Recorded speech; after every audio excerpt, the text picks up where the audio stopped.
Hello students, कैसे हैं आप सभी लोग। उम्मीद है आप लोग बहुत अच्छे होंगे। माय नेम इज आशीष गिरी। आज के इस वीडियो के अंदर हम एक नया टॉपिक स्टार्ट कर रहे हैं, डीएनए रेप्लिकेशन का पार्ट नंबर 1।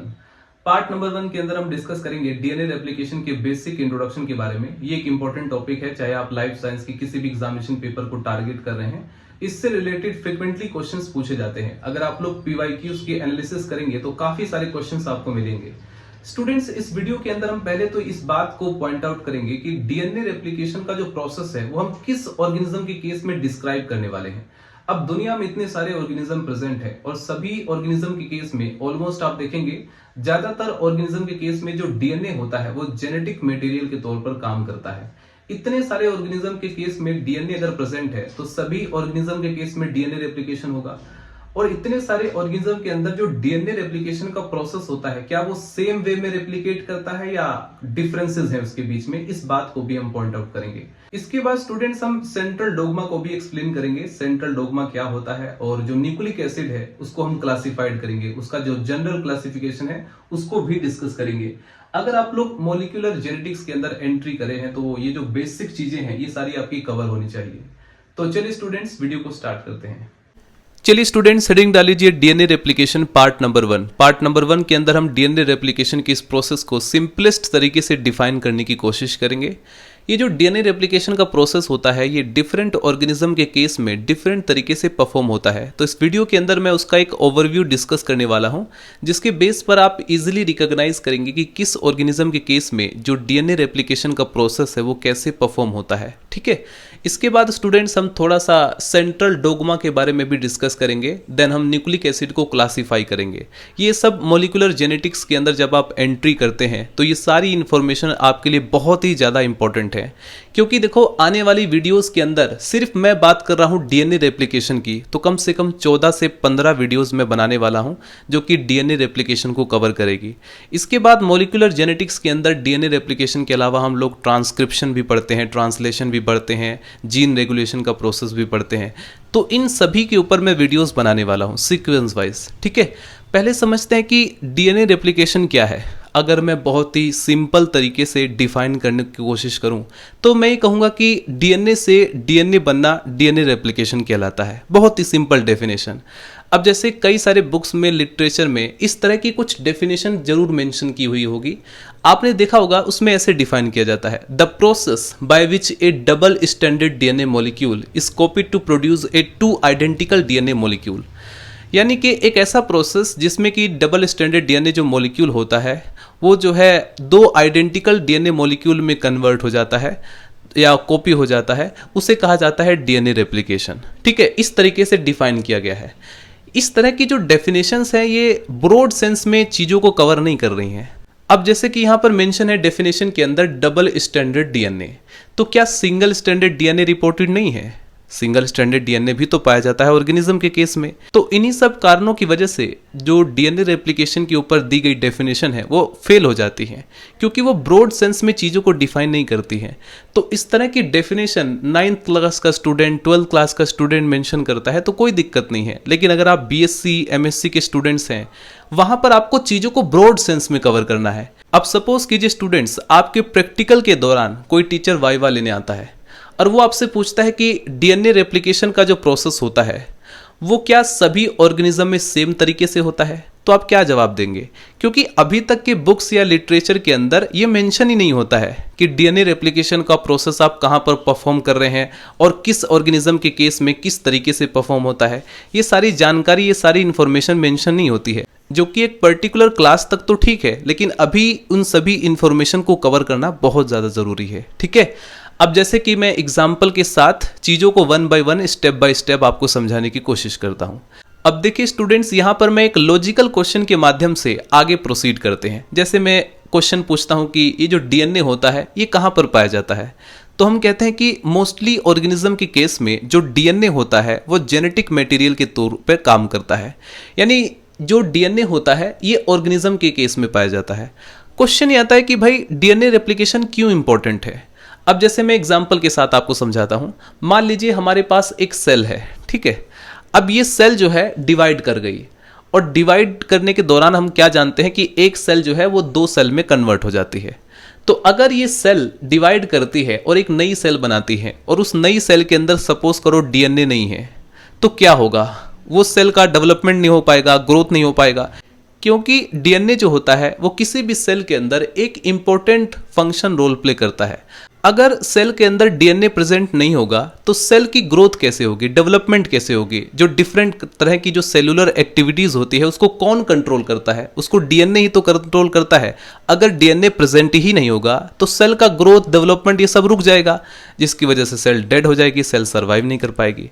इट मीन्स कि जो नई सेल बन रही है उनके अंदर डीएनए होना बहुत ही ज्यादा जरूरी है। और वो डीएनए आएगा कहां से?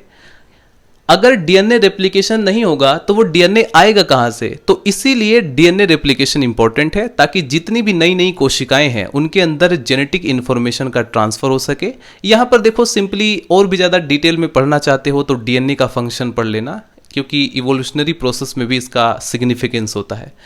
अब देखो, मैंने यहां पर क्या मेंशन किया कि डीएनए रेप्लिकेशन क्यों इंपॉर्टेंट है, इस बात को हमने जाना। अब हम ये जानते हैं कि जो डीएनए रेप्लिकेशन का प्रोसेस है वो हम कहां पर पढ़ने वाले हैं, क्योंकि अगर आप ऑर्गेनिज्म को देखो तो ऑर्गेनिज्म भी दो फर्दर कैटेगरी में डिवाइड है। एक होते हैं नॉन सेलुलर ऑर्गेनिज्म, एक होते हैं सेलुलर ऑर्गेनिज्म। अगर मैं बात करता हूं नॉन सेलुलर ऑर्गेनिज्म की, तो इनकी बॉडी सेल से नहीं बनी होती है। जैसे वायरस हैं, वायरोइड्स हैं, प्रियोन्स, इन सब की बॉडी सेल से नहीं बनी होती है। अगर मैं नॉन सेलुलर ऑर्गेनिज्म के केस में वायरस को कंसीडर करता हूं तो यहां पर जेनेटिक मटेरियल के तौर पर डीएनए पाया जाता है, आरएनए भी पाया जाता है, लेकिन ऐसे भी वायरस रिपोर्टेड हैं जिसमें डीएनए पाया जाता है। तो क्या वायरस के अंदर डीएनए रेप्लिकेशन नहीं होता होगा? डेफिनेटली होता होगा। तो हमें ये पॉइंट आउट करना पड़ेगा कि अगर हम किसी ऑर्गेनिज्म के केस में डीएनए रेप्लिकेशन को एक्सप्लेन कर रहे हैं तो वो कौन सा ऑर्गेनिज्म है, सेलुलर ऑर्गेनिज्म है या नॉन सेलुलर ऑर्गेनिज्म है? ठीक है, अगर मैं बात करता हूं सेलुलर ऑर्गेनिज्म की, तो सेलुलर ऑर्गेनिज्म फर्दर दो कैटेगरी में डिवाइड है। इनकी भी दो ब्रॉड कैटेगरी चली आती है, जैसे कि प्रोकैरियोटिक सेल, यूकैरियोटिक सेल, जिसे आप कहते हो प्रोकैरियोटिक ऑर्गेनिज्म, यूकैरियोटिक ऑर्गेनिज्म। अब देखिए स्टूडेंट्स, अपकमिंग वीडियोस के अंदर जो मैं डिस्कस करने वाला हूं डीएनए रेप्लिकेशन के बारे में, वो मैं सेलुलर ऑर्गेनिज्म के रेस्पेक्ट में चीजों को डिफाइन करूंगा। इससे आपको पता चल गया होगा कि मैं प्रोकैरियोटिक डीएनए रेप्लिकेशन को भी डिस्क्राइब करूंगा और यूकैरियोटिक डीएनए रेप्लिकेशन को भी डिस्क्राइब करूंगा। ठीक है, अब अगर मैं बात करता हूं प्रोकैरियोटिक डीएनए रेप्लिकेशन के बारे में, तो प्रोकैरियोटिक के अंदर दो कैटेगरी हम देखते हैं, एक यू बैक्टीरिया की कैटेगरी देखते हैं और एक आर्की बैक्टीरिया की कैटेगरी देखते हैं।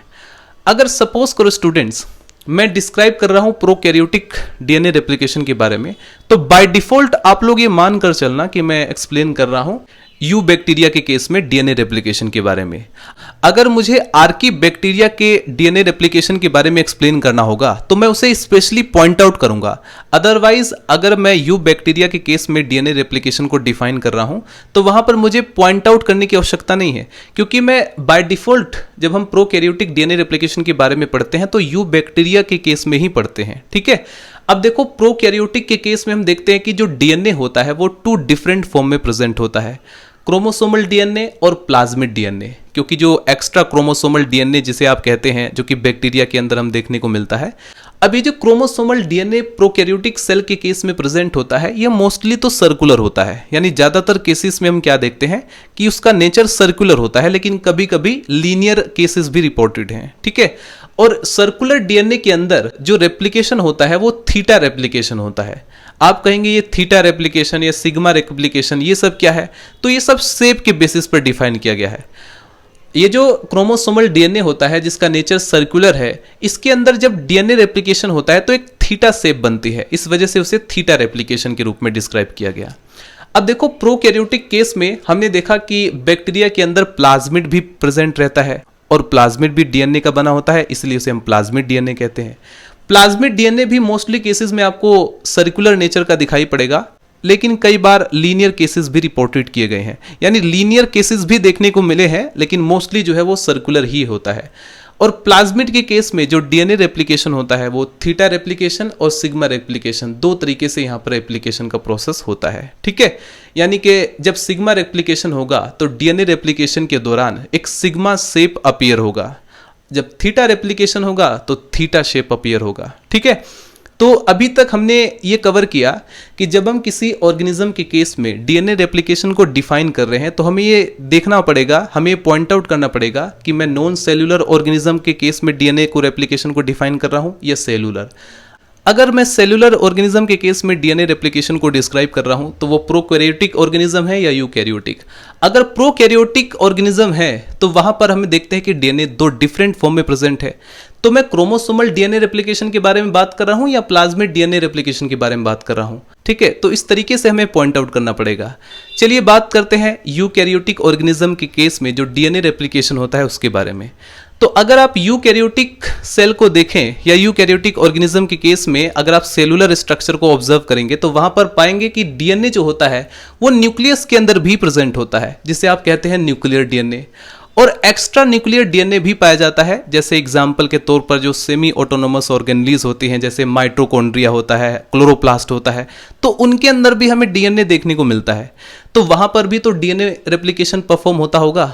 समझ रहे हो मेरी बात को? डीएनए जहां पर भी होगा रेप्लिकेशन का प्रोसेस तो वहां पर भी परफॉर्म होगा। यानी यूकैरियोटिक सेल के अंदर जब आप डीएनए रेप्लिकेशन को डिफाइन करोगे तो आपको ये पॉइंट आउट करना पड़ेगा कि आप न्यूक्लियर डीएनए की रेप्लिकेशन की बात कर रहे हो या एक्स्ट्रा न्यूक्लियर डीएनए यानी माइटोकॉन्ड्रियल डीएनए रेप्लिकेशन की बात कर रहे हो या क्लोरोप्लास्ट डीएनए रेप्लिकेशन की बात कर रहे हैं, ठीक है। अगर मैं बात करता हूं स्टूडेंट्स यूकैरियोटिक ऑर्गेनिज्म के केस में न्यूक्लियर डीएनए के बारे में, तो ये जो न्यूक्लियर डीएनए होता है यानी न्यूक्लियस के अंदर पाया जाने वाला डीएनए, ये भी दो डिफरेंट फॉर्म में प्रेजेंट होता है।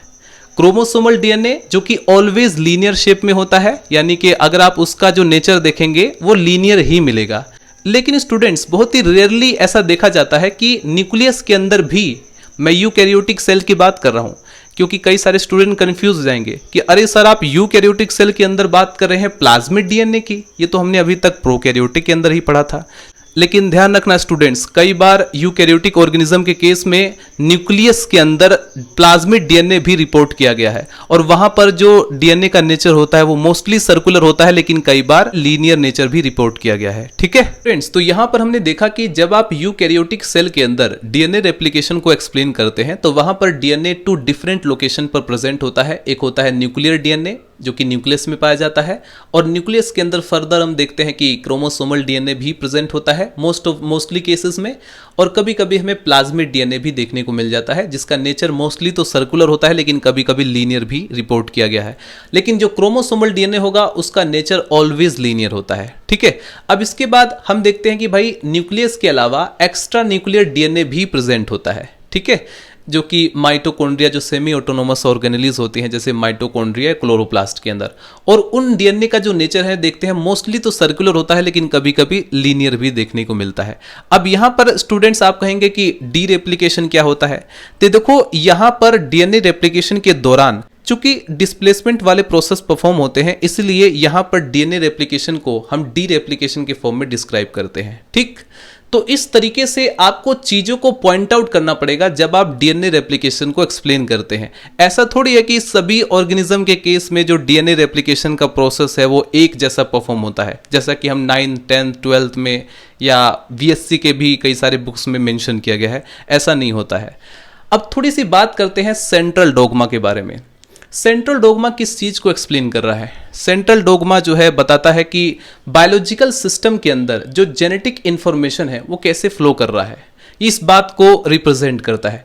जैसे पहले डीएनए से आरएनए बनता है, आरएनए से प्रोटीन होता है, और प्रोटीन डिफरेंट वे में हमें एक्सप्रेस होता है, तो हमें पता चलता है कि हमारे हेयर्स, हमारे नाखून, हमारी मसल्स, इस तरीके से हम देखते हैं कि डीएनए से डीएनए बनना क्या कहलाता है? DNA replication.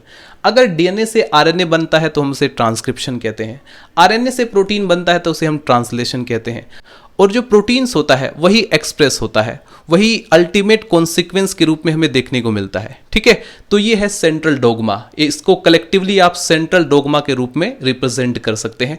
यानी सपोज करो जैसे डीएनए है, उसका अल्टीमेट गोल क्या है? जेनेटिक इंफॉर्मेशन हम क्यों कहते हैं डीएनए के अंदर स्टोर है?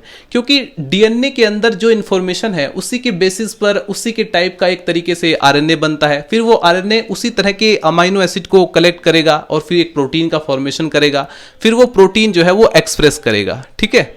अब फाइनली स्टूडेंट्स हम बात करते हैं न्यूक्लिक एसिड के बारे में। मैंने आपसे कहा कि जब भी आप मॉलिक्यूलर जेनेटिक्स को स्टडी करते हैं तो देखो इन सब पर्टिकुलर टर्मिनोलॉजी आपके माइंड में क्लियर होनी चाहिए, तभी आप चीज़ों को बहुत इंटरेस्टिंग तरीके से समझ पाएंगे।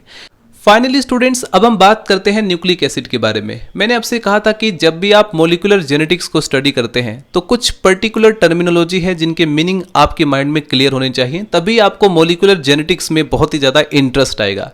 अब जैसे मैं कह रहा हूं कि न्यूक्लिक एसिड ये कितने टाइप का होता है, 2 टाइप का होता है, एक आरएनए होता है, एक डीएनए होता है। जब मैं डीएनए की बात करता हूं तो डीएनए हम देखते हैं सिंगल स्टैंडर्ड भी होता है, डबल स्टैंडर्ड भी डीएनए होता है। सिंगल स्टैंडर्ड जैसे M13 बैक्टीरियोफेज में, हालांकि रेयरली देखने को मिलता है, लेकिन सिंगल स्टैंडर्ड डीएनए भी रिपोर्टेड है, जैसे M13 बैक्टीरियोफेज है, वहां पर सिंगल स्टैंडर्ड डीएनए देखने को मिलता है।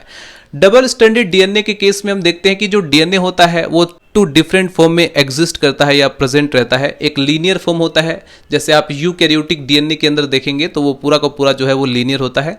इसके अलावा जो डबल स्टैंडर्ड डीएनए होता है वो सर्कुलर नेचर का भी होता है, जैसे प्रोकैरियोटिक डीएनए के अंदर आप देखेंगे तो वहां पर सर्कुलर नेचर, जैसे प्लाज्मिड है, माइटोकॉन्ड्रिया, क्लोरोप्लास्ट के अंदर जो डीएनए प्रेजेंट होता है वो सर्कुलर नेचर का होता है। इसके बाद स्टूडेंट्स यदि हम बात करें आरएनए के बारे में तो आरएनए का नेचर जेनेटिक भी होता है, नॉन जेनेटिक भी होता है।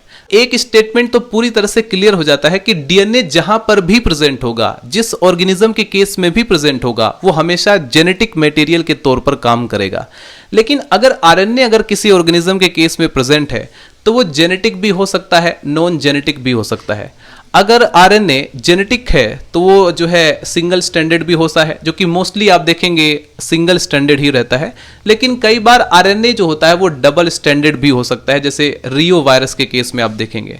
काफ़ी सारे एग्जाम्पल है, लेकिन एक छोटा सा एग्जाम्पल मैंने लिया, रियो वायरस। इसके बाद अगर मैं बात करता हूं नॉन जेनेटिक आरएनए के बारे में, यानी कि ऐसा आरएनए जो कि जेनेटिक मटेरियल के तौर पर परफॉर्म नहीं कर रहा है, वो कोडिंग आरएनए भी हो सकता है, नॉन कोडिंग भी हो सकता है। कोडिंग आरएनए का एग्जांपल है मैसेंजर आरएनए, और नॉन कोडिंग आरएनए का एग्जांपल जैसे कि ट्रांसफर आरएनए के बारे में आपने पढ़ा होगा, एसआई आरएनए के बारे में, राइबोसोमल आरएनए जैसे राइबोजाइम भी के नाम से भी जानते हैं, या फिर एमआई आरएनए के बारे में, पीआई आरएनए के बारे में, ये सब नॉन कोडिंग आरएनए होते हैं। तो इतनी इंफॉर्मेशन आपके माइंड में क्लियर होनी चाहिए। हालांकि मैं आने वाली वीडियोस के अंदर, जितनी भी अपकमिंग वीडियोस होंगी उसके अंदर और भी डिटेल में चीज़ों को हम कवर करेंगे। सो स्टूडेंट्स, अगर आपका कोई डाउट हो तो आप लोग कमेंट सेक्शन में मेंशन कर सकते हैं। अगर आप लोग पीजीटी की प्रिपरेशन कर रहे हैं, टीजीटी की प्रिपरेशन कर रहे हैं, किसी भी एमएससी एंट्रेंस एग्जाम की प्रिपरेशन कर रहे हैं, तो ये वीडियोस आपके लिए काफ़ी हेल्पफुल हो सकती हैं। अगर आप एक बीएससी के स्टूडेंट हैं, एमएससी जूलॉजी या बॉटनी के स्टूडेंट हैं, तो आप लोग नोट्स बना सकते हैं। मिलते हैं स्टूडेंट्स नेक्स्ट वीडियो में। Bye bye, Tata.